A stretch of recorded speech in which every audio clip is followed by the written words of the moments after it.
Now next question है हमारे पास question number 5 और क्वेश्चन नंबर 5 है हमारे पास in a circle of radius 21 centimetre and arc subtends an angle 60 degree at the centre find first part है यहाँ पे the length of an arc second है area of sector formed by the arc और third है area of the segment formed by the corresponding chord. So given है हमारे पास एक circle और इसका जो रेडियस है वो है 21 सेंटीमीटर। फिर ये जो एक आर्क है हमारे पास वो एंगल फॉर्म कर रही है 60 डिग्री। तो सबसे पहले हम यहाँ पे फिगर ड्रॉ करते हैं इसकी। सो मान लेते हैं ये हमारे पास एक सर्कल है और इसका जो सेंटर है वो है ओ और suppose this is the radius और रेडियस है यहाँ पे 21 सेंटीमीटर। सो ये हमने यहाँ पे लिखा है जो रेडियस है इसका 21 सेंटीमीटर, तो यहाँ पे भी आएगा 21 सेंटीमीटर और एंगल है यहाँ पे एट सेंटर 60 डिग्री।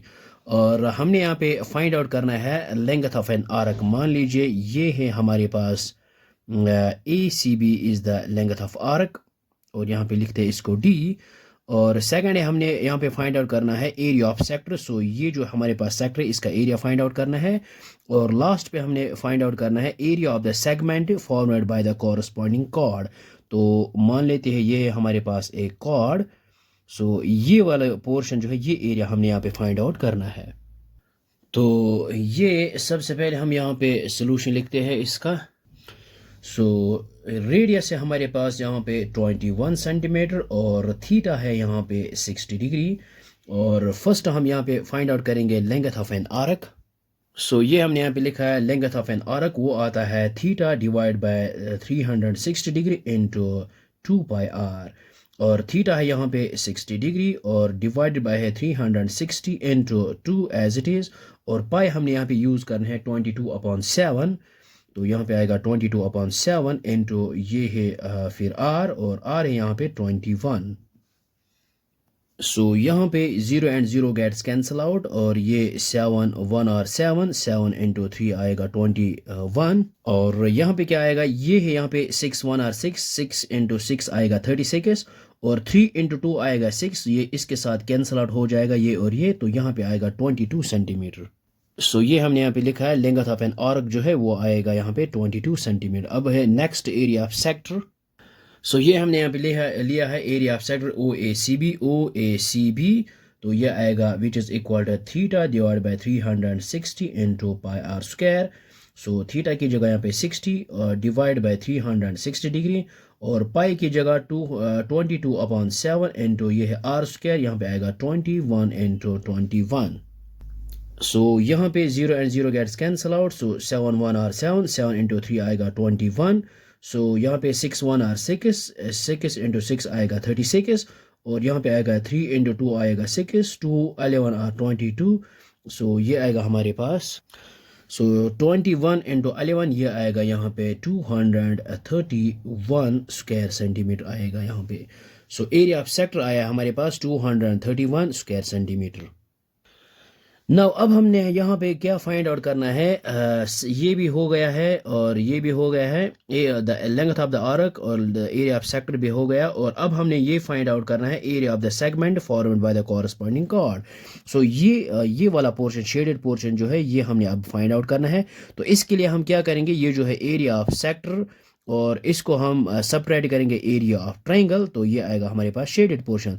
तो इसके लिए हम फाइंड आउट करेंगे एरिया ऑफ ट्राइंगल। तो इसके लिए हम क्या करेंगे, ये यहाँ पे नाउ हम यहाँ पे लेंगे triangle in triangle O A B और ये जो ट्राइंगल है इसमें ये जो है O A is equal to O B यहाँ पे लिख सकते हैं O A is equal to O B. So therefore angle OAB is equal to angle OBA। तो रीजन यही है angle opposite to equal sides are equal. So ये हमने यहाँ पे लिखा है angle is opposite to equal sides are equal, क्योंकि हमने ये पढ़ा है ऑलरेडी अगर ये जो इक्वल साइड्स है इनके अपोजिट एंगल जो है वो इक्वल होंगे। therefore एंगल जो है OAB sum of angles of triangle which is equal 180 angle OBA plus आएगा angle AOB which is equal to 180 because sum of angles of triangle. So ये आएगा angle OAB as it is plus angle OBA, ये आया है already angle OAB। सो इसकी जगह हम यहाँ पे लिख सकते हैं वापस ये angle O A B, because angle O B A is equal O A B.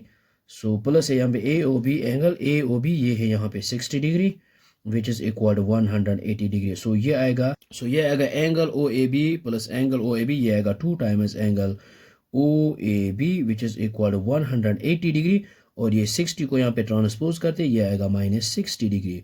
So 2 times angle O A B which is equal 180 -60, ये आएगा 120 डिग्री। सो ये आएगा angle O A B which is equal 120, और इस 2 को divide करते हैं, सो 2 into 60 आएगा 120। So it means that angle O A B आया है हमारे पास 60 degree, so it means that O B A B आएगा 60 degree. So therefore angle O B A is also यहाँ पे 60 डिग्री। तो इट मीन्स दैट ये भी 60 है और ये भी 60 डिग्री है। So triangle O A B is an equilateral triangle, यहाँ पे लिख सकते हैं। सो ये हमने यहाँ पे लिखा है therefore triangle O A B is an equilateral triangle. Now अब हम यहाँ पे फाइंड आउट करेंगे area of triangle O A B. ये है इक्विलेटरल ट्रायंगल, वो आता है √3 डिवाइड बाई 4 इंटू साइड का होल स्क्वायर। सो ये आएगा यहाँ पे √3/4 इंटू साइड यहाँ पे 21 का whole square. So which is equal to 21 into 21, ये आएगा 441 √3 डिवाइड बाई 4, ये आएगा square centimetre. So this is the area of an equilateral triangle. Now अब हम यहाँ पे फाइंड आउट करेंगे एरिया ऑफ दिस सेगमेंट। तो ये आएगा which is equal area of sector O A C B minus area of triangle. तो ये आएगा ये शेडेड पोर्शन।